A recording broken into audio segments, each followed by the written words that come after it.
Oke. Karir saya itu terasa seperti mandek, tidak berkembang, dan ternyata berimbas kepada keluarga. Saya dapatin istri saya itu datang ke saya, yang kayaknya aku butuh ke psikolog. Di situ pukulan, maksudnya hit point-nya bagi saya tuh di situ. Tarik nafas dulu.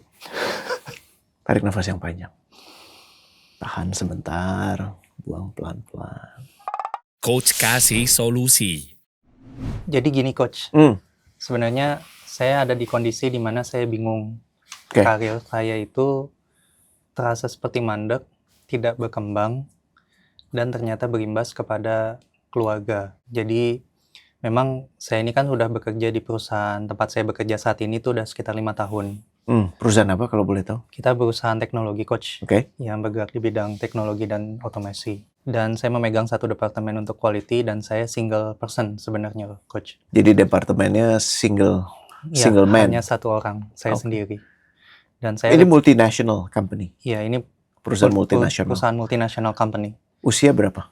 Usia saya di situ saya langsung memang bertanggung jawab kepada direktur saya yang paling puncak, dan memang level saya ada di, bisa dibilang tidak terlalu tinggi, cuman tanggung jawab saya ada di level yang mirip seperti direktur karena memegang satu departemen. Di situ saya mungkin awal mula saya kerja saya happy tuh karena memang kan dapat posisi yang cukup tinggi dan juga pengalaman kerja dan kesempatan yang cukup benefit lah. Berjalannya waktu, kita ngalamin COVID, kita ngalamin semua tantangan, megang semua beberapa departemen.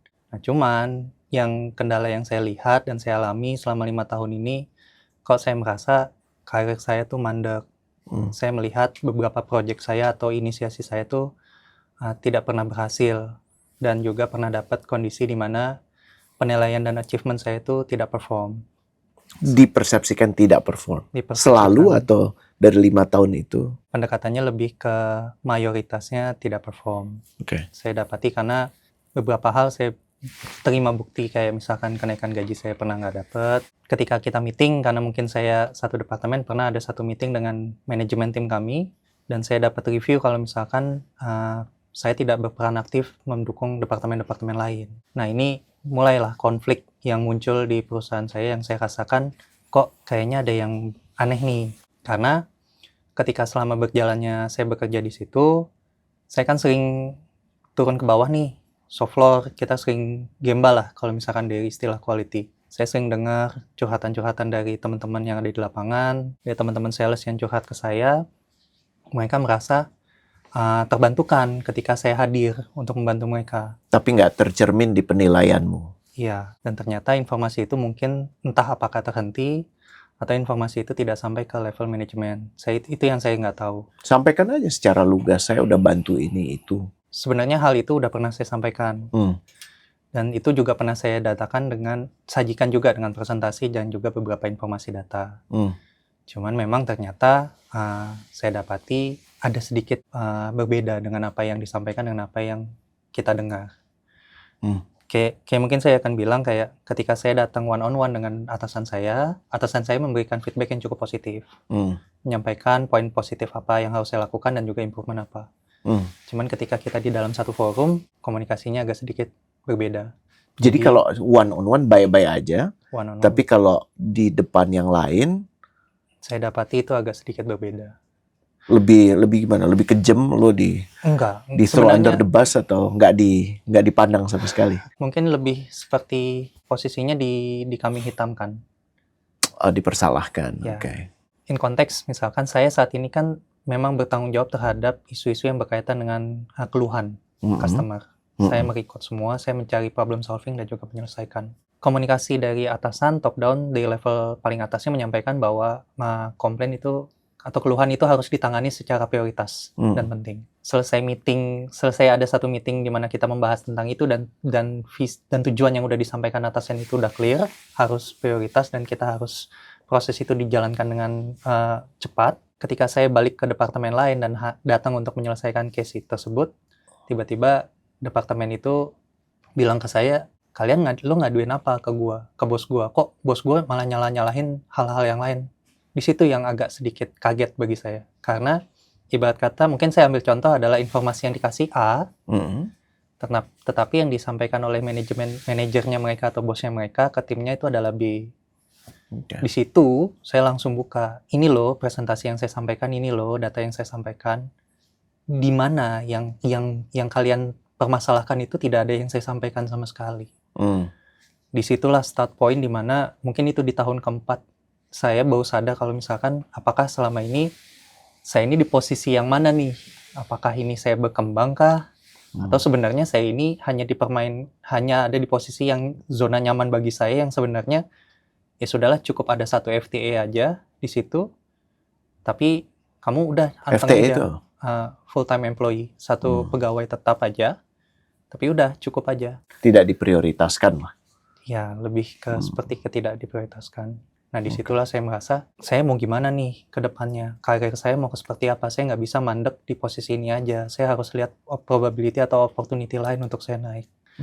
Nah, ketika saya lihat itu, apakah ada peluang dan lain sebagainya, ternyata saya baru sadar. Karena atasan saya langsung director, kesempatan untuk naik saya itu sebenarnya hampir tidak ada. Karena sudah tidak ada jenjang karir lagi. Dan opsinya adalah saya mungkin pindah ke anak perusahaan lain yang di luar negeri atau mungkin pindah perusahaan. Nah, cuman ketika saya mau bawa itu keluar, saya baru sadar ternyata portofolio yang saya bentuk project selama 4 tahun ini ternyata banyak yang gagal dan banyak yang tidak berhasil. Sampai akhirnya saya merasa apa yang saya lakukan ini hanya routine activity aja nih. Mentok di routine activity, habis waktu saya untuk routine activity. Stres, bingung, barulah muncul masalah lain. Dimana karena saya udah punya anak saya masuk sekolah, ditambah ada kondisi waktu itu ayah saya meninggal di 2022. Semua strategi yang saya bangun sama istri saya tuh kita switching, langsung berubah. Strategi terkait dengan pengalokasian dana kita, terus target kita ke depan mau seperti apa, kita mengalokasikannya kemana saja, dan komposisi pengeluaran dan income itu seperti apa, itu kita atur. Ketika ada almarhum bapak, mungkin kita masih tenang nih, karena saya rasa gaji saya cukup saat ini untuk mengcover keseluruhan, baik untuk orang tua saya maupun mertua. Karena istri saya full di rumah. Ketika bapak meninggal, langsunglah pada saat itu saya dan juga ibu saya, kita atur strategi. Karena tanpa kita sadarin, sebenarnya kita masih membawa hutang rumah sakit ketika bapak itu dibawa di rumah sakit. Ya. Jadi ya itu, kita mikir tuh gimana caranya biar kita bisa sustain, bisa tenang dulu deh, atur semua. Terus masuklah anak sekolah. Nah, yang tadinya komposisinya mungkin saya masih bisa saving dari apa income yang saya dapat dari tahun itu, makin lama makin kegerus nih. Kita yang tadinya kita bisa nabung, bahkan tabungan kegerus. Sebenarnya belum sampai tabungan kegerus. Jadi tabungan itu jadi nol lah. Nol, udah balik ke nol lagi gitu loh. Jadi semuanya kita nggak ada tabung, kita nggak ada uang emergency, kita nggak bisa nyimpan uang untuk jika terjadi sesuatu, kita benar-benar kosong. Jadi di situ mulai kepikiran banyak hal. Kerjaan dirasa bukan monoton tapi mulai stres levelnya naik karena tuntutan dari rekan-rekan, terus curhatan dari teman-teman, tuntutan atasan, anak mulai sekolah, ibu juga kondisinya udah mulai menua, kondisi kita harus maintain, terus ditambah ada utang rumah sakit yang harus dicicil. Masih hutang? Masih nyicil. Oke. Kita masih coba pelan-pelan. Dikasih ruang untuk menyicil oleh rumah sakitnya. Alhamdulillah rumah sakitnya berbaik hati mau ngasih kita kesempatan untuk nyicil. Kapanpun pokoknya sampai selesai. Sampai akhirnya saya harus kemana carinya, ini harus apa nih gitu loh. Mau coba nge-play perusahaan lain, mau coba nge-play, interview datang cuman mandek. Ketika interview habis itu udah nggak ada kelanjutan lagi. Apakah saya salah ngeset ekspektasi gaji? Tapi kalau saya turunin berarti kita harus cari solusi lain nih. Nah, itu terus yang saya pikirin. Sampai akhirnya saya dapatin istri saya itu datang ke saya. Dan dia bilang, yang kayaknya aku butuh ke psikolog. Karena aku butuh ada orang yang ngobrol sama aku. Di situ pukulan, maksudnya hit point-nya bagi saya tuh di situ. Lo nggak ngajak ngobrol istri lo? Merasa kurang? Saya kira kehadiran saya tuh udah cukup. Dengan adanya saya kerja, saya bisa ngasih uang, saya bisa support pulang. Itu udah cukup bagi istri saya dan juga anak saya. Jadi kau sekarang nih kayak lagi perang dengan front yang banyak gitu ya. Ada depan, belakang, kanan, kiri gitu ya. Rasanya ya. Iya, itu yang saat ini saya rasakan. Dan saya bingung harus mana duluan nih yang saya harus selesaikan satu persatu. Satu sisi kekhawatiran saya muncul lagi. Mungkin saya bisa untuk mengorbankan waktu, tidur, dan lain sebagainya. Tapi saya jadi kepikiran juga, bisa nggak ya saya punya usia cukup panjang untuk main sama anak saya nanti? Saya takut tiba-tiba saya mati muda. Apa yang bisa aku bantu?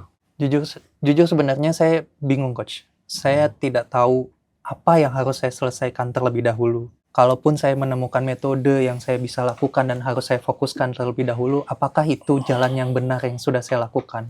Jika itu adalah jalan, mungkin salah satunya opsi yang bisa kita lakukan atau yang saya salah lakukan, butuh berapa lama? Apakah ini akan lama atau tidak? Karena saya merasa saya dikejar waktu juga nih deadline-nya. Terlebih di kantor saat ini kan, waktu itu pernah dengar istilahnya, Coach, kalau pegawai itu kan gimana caranya memudahkan atasan. Direct atasan saya kebetulan saat ini sudah naik jabatan. Dan dia sudah di level, istilahnya megang regionalnya lah. Jadi nggak cuma di Indonesia. Nggak cuma Indonesia. Dan saya happy, tahu atasan saya naik, itu happy. Cuman jadi kepikiran lagi, terus saya langkahnya kemana nih? Tarik nafas dulu. Tarik nafas yang panjang. Tahan sebentar. Buang pelan-pelan. Selamat dulu. Hanya orang-orang yang pundaknya kuat akan dapat ujian yang berat. Kau sudah merasakan berat ujian itu. Dan apa yang tadi sudah disampaikan, yang saya simak, aku coba tawarkan point of view lain dulu ya. Kau mengatakan beban waktu ayahmu sakit yang masih harus dicicil sampai sekarang. Itu bentuk baktimu sebagai anak. Atas apa yang sudah kau bayarkan dan akan terus kau bayarkan, itu punya nilai yang tidak terukur. Ya, karena kau melakukan itu bukan di tengah kelegaan tapi di tengah kesusahan. Bahkan tidak mendapatkan ganjaran di dunia karena Allah sudah menarik, udah mengambil ayah. Betul ya? Tapi kau tetap harus bayar. Jadi aku ngebayang banget. Nih gue untuk ngebayar untuk proses yang udah lama dan ayah juga udah gak sama saya. Tapi ketahui bahwa setiap rupiah yang kau bayarkan untuk itu ada rupiah yang penuh dengan, mungkin kalau saya boleh gunakan kata berkah ya. Jadi itu baktimu sebagai anak, hal terbaik yang bisa kau lakukan. Justru kalau dari point of view lain, memang ini membebani. Tapi kok kalau aku ngelihatnya, aku mendengarnya ini sesuatu yang membanggakan. Mungkin kau belum merasakan itu, tapi aku boleh sampaikan, ayahmu tuh sangat bangga. Aku sebagai ayah, ya Masya Allah, aku merinding. Kalau aku tahu anakku melakukan itu, aku bangganya luar biasa. Paham ya? Itu satu ya, point of view pertama. Point of view kedua, istrimu sampai mengatakan ke dirimu harus ketemu psikolog. Dan itu merupakan pukulan berat buatmu. Dia itu menahan diri untuk tidak tambah membebanimu. Dia itu sedemikian sayang, sehingga sampai satu titik dia coba tahan, dia gak mau menyulitkan dirimu. Sampai akhirnya satu titik di mana dia butuh bantuan, dia ngomong. Karena bisa aja dia milih untuk gak ngomong, dan akhirnya malah keadaan jadi lebih buruk. Aku ngelihat kau beruntung menikahi satu perempuan yang tegar, yang sangat team player banget, ngedukung suami banget. Jadi walaupun kau nggak tahu dulu, kan kau sekarang tahu. Dengan dia minta ketemu psikolog itu jangan dilihat sebagai tanda kegagalan, tapi sebagai tanda bahwa ada bantuan lain dan ada hal yang perlu kau lakukan. Nah, point of view ini bisa dirimu lakukan untuk semua case yang kau hadapi, termasuk juga di kantor. Ya, karena salah satu esensi bersyukur adalah memilih untuk melihat dengan sudut pandang berbeda. Karena kalau kita melihat dari posisimu berada, yang dilihat kan cuma di sini. Tapi aku di sini ngelihatmu punya sudut pandang yang beda. Ada Hafiz di belakang gitu kan. Ada hal-hal yang kau nggak lihat. Kenapa? Karena lu lihatnya ke sini, bener ya? Iya, bener ya? Betul. Jadi yang bisa kita lakukan cuma memilih untuk memperkaya point of view. Dengan mempunyai point of view yang lebih banyak, kita akan jadi lebih bijak, kita akan jadi lebih welas. Harus gimana? Kalau ditanya, tadi bahasamu itu kan mekanikal ya pertanyaannya. Nanti kalau ini ada ini, aku mesti gimana? Kalau tadi menyebut kata-kata yang semuanya baik, dana darurat, persiapan untuk menghadapi seandainya ibu mertua sakit, nanti kalau ibu juga sakit, terus nggak ada tabungan udah tergerus bahkan 0. Itu kan semua bahasa mekanistik keuangan. Tapi yang saya coba tawarkan ke dirimu adalah awali dulu dengan bersyukur bahwa kau masih diberi kesempatan untuk melalui ini. Berat. Tapi artinya ini gejala, ini indikator ada sesuatu hal yang dititipkan kepadamu. Orang itu kalau mau diangkat derajatnya, biasanya dia akan diberikan sesuatu yang lebih. Apakah derajat itu ukurannya karir yang meningkat, jabatan yang meningkat? Bisa iya, bisa enggak. Jadi jangan melihat derajat itu dari sudut pandang kita sebagai manusia. Bos gue udah jadi regional, posisi di atasnya kagak ada, terus gue mau gimana? Ya itu cara pandang kita saat ini. Posisi itu selalu bisa dibuat. Perusahaan dimanapun, ya itu selalu menggunakan yang namanya struktur itu sesuai dengan yang mereka butuhkan. Bukan kebalik. Bukan struktur itu tidak bisa diubah, pokoknya semua ngikutin struktur. Nggak gitu. Bagaimana dimensi, kalau dulu struktural yang sangat rigid, sekarang jadi model yang matriks. Makanya kemudian ada tanggung jawab regional. Paham ya? Iya. Jadi jangan melihat ketiadaan posisi saat ini artinya ketiadaan posisi selamanya. Atas apa yang sudah kau lakukan. Mulai dari mana? Mulai dari mana-mana, tapi mulai dari yang bisa dilakukan. Yang masih dalam kendalimu. Nomor satu, yang bisa diurai lebih dulu adalah cara pikir. Karena semuanya berawal dari situ. Cara pandangmu terhadap apapun itu, jangan fokus kepada the worst scenario. Worst scenario mesti dipikirkan, tapi kita antisipasi, habis itu kita tinggal. Yang kita lakukan adalah yang kita tata dulu sekarang. Orang-orang terpenting dalam hidupmu mesti didahulukan, mesti diberikan waktu untuk bisa berinteraksi lebih dalam denganmu. Dan yang lebih penting kau mesti buka pintu juga untuk menyampaikan kekhawatiranmu. Jadi nggak cuma dikip sendiri, paham ya bro? Hari ini nggak tahu apa yang menggerakkan hatimu untuk bisa datang ke sini kan? Iya kan? Iya. Tapi bisa jadi itu cara bahwa sebenarnya beban ini ya bisa dimaknai dengan berbagai macam cara. Bisa dijadikan kenapa ya gue dapat beban ini, atau artinya gue akan dapat amanah yang lebih besar lagi sehingga gue harus mempersiapkan melalui beban ini. Bisa kan? Kalau urusan kantor gimana coach? Saya selalu mengatakan orang tetap pada pekerjaannya itu didasarkan 3 pertimbangan. Duit, ya. Satu lagi namanya job satisfaction, satu lagi namanya lifestyle. Kalau 2 sudah nggak terpenuhi, apalagi 3-tiganya sudah nggak terpenuhi, itu waktunya beranjak. Tapi waktu beranjak kan nggak bisa serta-merta. Kau nggak mungkin dengan keadaan seperti ini langsung keluar. Kenapa? Nggak suka aja, itu keputusan emosional namanya nggak sehat. Bisa nggak atas data-data yang didapat, kalau keputusannya adalah sudah tidak pada tempatnya di sini, kau buat perencanaan strategis untuk pindah. Dan perencanaan strategis untuk pindah itu bukan semata soal apakah saya minta gajinya tepat atau enggak. Bukan cuma itu. Tapi bagaimana saya mendesain, saya mau kerja di mana, ya, dan kenapa saya mau kerja di situ. Ada kesamaan value. Sehingga apa yang saya pelajari, apa yang saya rasakan di sini, itu bisa bermanfaat dan bisa berguna untuk di penempatan saya berikutnya, di tempat saya berikutnya.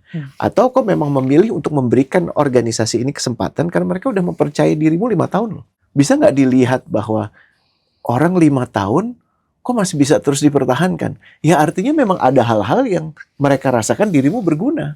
Walaupun mungkin saat ini nggak dilihat seperti itu, paham ya? Cuman memang jadi tantangan juga ketika harus shifting sudut pandang. Itu kan juga hal yang nggak bisa langsung saya. Mungkin karena emosional, masih ada sisi emosional yang saya... Emosional wajar, tapi sudut pandang yang berbeda itu sebenarnya latihan untuk berempati supaya kita nggak melihat apapun tuh dari di mana saya berdiri. Karena kalau saya cuma pakai cara di mana saya berdiri namanya ego.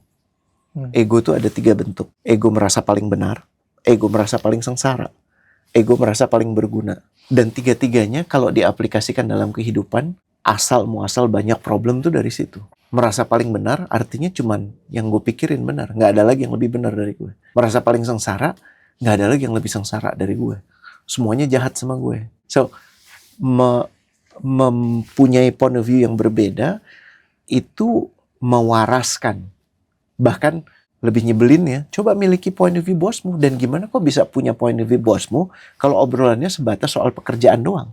Hubungan itu didasari atas bukan antar peran, tapi antar individu. Saya cuma pakai coach doang, ya saya akan mekanistik doang.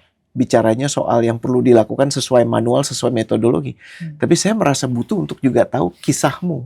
Dengan mengetahui kisah itu kita akan lebih punya paham, empati, dan akhirnya lebih nyambung. Iya, saya tidak membantahkan apa yang kau sampaikan. One on one secara individu, iya.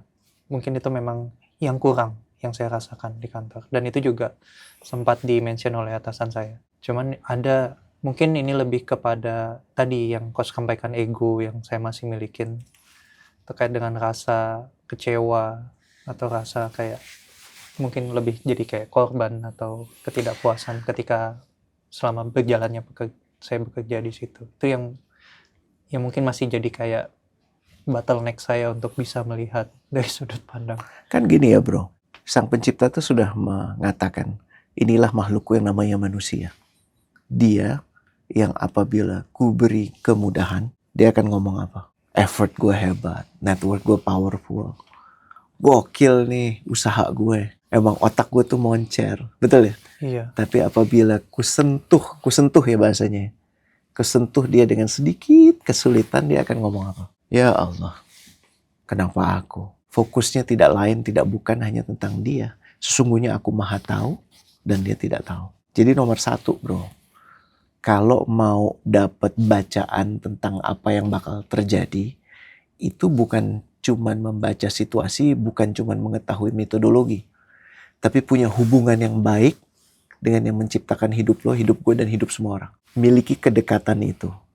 Punya strategi nggak untuk meningkatkan kedekatan spiritualmu dengan Sang Pencipta, dengan Allah? Kenapa kok kalau zaman orang-orang dulu, kalau mereka berhadapan dengan masalah, begitu mudah mereka langsung ambil wudhu, mereka langsung tebar tikar, dan mereka merasakan itu momen-momen paling nikmat dalam hidup mereka, di mana mereka bisa mengadu, bisa komplain, bisa minta. Karena kalau manusia diminta sekali masih ngasih, 2 kali masih ngasih, 3 kali lu kurang ajar ya. Tapi kalau Allah diminta terus-menerus senang. Tapi kenapa kok kita susah ya? Kenapa kita merasa bahwa semua ini harus kita yang menjadikan, kita yang memikirkan, kita yang mengupayakan? Padahal Sang Pencipta bilang gini, nggak ada semua yang terjadi pada hidupmu itu kebetulan. Sudah kutentukan waktu hidupmu. Kau punya kekhawatiran nanti hidupmu pendek. Jawabannya bisa iya, bisa enggak. Kan bukan kita yang nentuin. Tapi dari waktu yang ada sekarang sampai dimanapun titik itu berhenti, saya punya hubungan baik dengan Pencipta saya nggak? Nomor 2, saya punya strategi untuk meningkatkan kedekatan saya dengan Pencipta saya nggak? Karena itu yang akan merekayasa, yang akan menetapkan mudah sulitnya kau menjalani semua yang dihadapkan padamu. Ngerti ya? Iya, paham. Paham, Coach. Mulai muncul banyak pertanyaan di kepala saya memang. Dan mulai muncul apa yang saya harus lakukan dalam waktu dekat ini. Karena mungkin manusia kali, Coach ya. Jadi kadang ada mungkin satu kondisi di mana saya ngerasa Tuhan ini beneran adil atau enggak sih. Bercanda kali ya sama gue ya. Kok kayaknya saya dikasih gini terus nih. Ini udah minta kok nggak dikabul-kabulin. Salahnya apa? Masih ada salah. Mungkin jangan-jangan kedekatan itu atau strategi itu yang kalau nggak salah namanya Imam Hasan Al-Basri. Dia melihat ada satu orang yang nangis-nangis di masjid, dia berdoa. Ya Allah, apakah kau ridho padaku? Ya Allah, apakah kau ridho padaku? Ya Allah, kapankah kau akan selesaikan problemku? Ya Allah, nangis. Terus pas dia udah selesai, Imam Hasan Al-Basri, saudaraku, kau tadi tanya, apakah Allah ridho padamu? Pertanyaannya justru, kau ridho nggak pada Allah? Kenapa dibalik? Kenapa dibalik? Karena nomor 1, keridhaan Allah itu mengikuti bagaimana kau melihat Allah. Ridho kepada Allah artinya ridho atas semua keadaan yang Allah titipkan pada hidupmu. Kalau kita bandingkan saat ini, apalagi kan ada ini ya, setan-setan gepeng ini, betul ya. Temen kuliah gue yang dulu di UI atau dulu di UGM, yang di BUMN itu sekarang udah jadi direktur atau wakil direktur. Ya elah, yang ini cepet banget. Udah diangkat ke headquarters di Paris atau di Munich. Sementara kita secara tidak sadar membandingkan hidup kita dengan hidup orang. Dan konsep bahwa yang namanya karir itu soal strata, itu saya koreksi, nggak tepat. Karena karir itu journey. Ada orang yang emang perjalanannya ke atas, tapi ada orang yang perjalanannya nyamping. Ada orang yang perjalanannya ke bawah. Dengan saya nggak punya gelar, sebagaimana saya dulu pernah punya gelar, punya jabatan, apakah artinya saya lebih hina? Saya lebih nggak berguna? Enggak. Kenapa? Karena nomor 1, saya punya rencana. Tapi saya lebih ridho kalau yang dijalankan itu rencana Allah. Rencana Allah bukankah selalu berjalan? Walaupun kita mempertanyakan, kenapa dia bukan gue? Kenapa kemarin bukan sekarang? Kenapa besok bukan hari ini? Itu kan pemikiran kita yang masih didasari atas dunia 3 dimensi. Allah itu sininya selamanya. Sininya tuh di mana-mana. Kininya itu semuanya, bro. Jadi ajakan gue ke lo, yuk bangun strategi dulu untuk mendekatkan hidup dengan Sang Pencipta.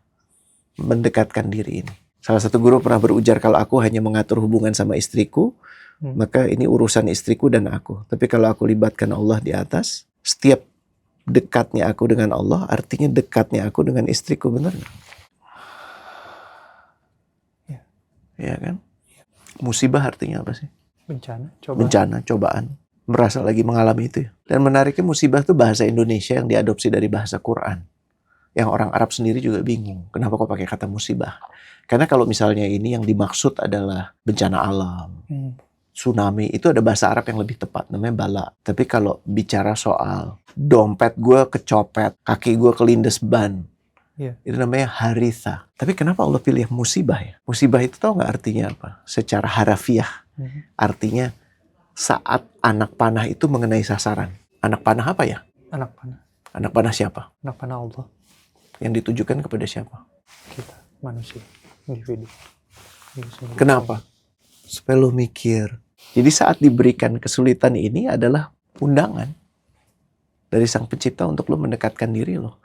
Karena mau pakai strategi manusia, mau pakai metodologi, orang akan selalu punya argumen metodologi lain lebih ampuh. Tapi yang gue sampaikan, coba miliki metodologi untuk memperbaiki hubungan lo dengan Sang Pencipta. Dan lo akan melihat dunia dengan perspektif yang berbeda. Sang Pencipta, Allah, akan mengajakmu untuk punya sudut pandang yang berbeda. Seperti hari ini lagi dicontohkan punya sudut pandang berbeda. Apakah mau tinggal di perusahaan atau mau memilih tempat kerja lain? Bukan itu pertanyaannya. Pertanyaannya adalah kenapa saya masih bertahan? Kenapa saya mau mencari tempat pekerjaan di luar? Ya, dan sebaik-baiknya alasan adalah yang bukan didasari oleh me, myself, and I. Sebaik-baiknya alasan adalah yang mempunyai pemikiran. Sebaik-baiknya manusia adalah yang paling bermanfaat untuk sekitarnya. Jadi pertanyaan gue ke orang-orang di sekitar lo di sana, kira-kira kalau gue nanya mereka, keberadaanmu sama ketiadaanmu bedanya apa ya? Menarik ya. Jadi rumusnya gimana, Coach? Tingkatkan kebermanfaatan. Caranya gimana? Ya nggak tahu. Banyak ngobrol lagi. Karena mungkin bukan apa yang kita sudah ketahui sekarang, tapi hal-hal baru yang kita akan ketahui nanti. Kebermanfaatan untuk semua kan. Siapapun itu, mau itu atasan, mau itu bawahan, mau itu akan kerja ataupun akan kerja. Kebermanfaatan kalau ditarik lagi pakai bahasa Arab itu adalah saat bejana itu mengeluarkan air. Itu manfaat. Tapi saat bejana itu udah nggak mengeluarkan air, dia berhenti bermanfaat. Jadi definisi bermanfaat itu bejana yang terus terisi. So fokusnya adalah juga dengan mengisi dirimu sambil juga memberikan yang lain. Contoh, Coach, tapi lingkungan gue nggak baik. Ya, pertanyaan selanjutnya, lo bisa menjadi baik untuk lingkungan kan? Karena kalau kita lihat sekitar kita gelap, jangan-jangan terangnya lo, bro. Pernah ngebayang gak sih apa jadinya keluarga ini? 3 keluarga. Keluarga lo dengan anak lo yang satu sama istri, keluarga sekarang nyokap lo, terus keluarga istri lo. Apa jadinya kalau nggak ada? Bukankah mereka mensyukuri keberadaanmu setiap hari? Jadi lo dong terangnya. Walaupun lo saat ini ngelihat gelap. Terus kenapa lo mesti murung? Kenapa mesti pusing? Lo udah jadi terang buat mereka. Ya pastikan aja terangnya lebih, voltasenya dinaikin. Nggak pernah kepikiran sama sekali. Benar-benar nggak pernah kepikiran sampai ke situ. Gue sangat ngelihat itu. Gue ngelihat lo tuh orang yang berdedikasi. Ya, orang yang nggak takut ngalamin ini semua, ngejalanin ini semua. Walaupun penuh dengan keraguan. Walaupun juga sebenarnya dalam hati ciut juga. Tapi itulah esensi manusia. Itulah esensi jadi laki-laki. Lo nggak memilih untuk nggak peduli. Udah urus sendiri aja deh mah. Bisa kan lo gitu? Tapi terbesit tuh enggak. Kenapa? Karena lo ngambil tanggung jawab jadi generasi sandwich yang sekarang banyak dikomplain oleh banyak orang. Tapi bukankah itu berkah terbesar jadi generasi sandwich? Bisa berbakti sama orang tua lo, bisa berbakti sama istri dan anak lo. Jadi lo mestinya punya alasan untuk senyum lebih banyak. Senyum. Nah, ketawa lebih banyak. Why? Dunia ini, lingkungan lo itu jadi sedikit lebih baik karena keberadaan lo. Paham gak sih? Paham gak? Iya. So 3 hal gue minta dari lo. Karena lo udah datang di sini. Nomor 1. Gue minta lo punya strategi dan mengaplikasikan strategi itu untuk mendekatkan diri lo dengan Pencipta, dengan Allah. Nomor 2, gue pengen lo gak ngambil keputusan apapun soal pekerjaan.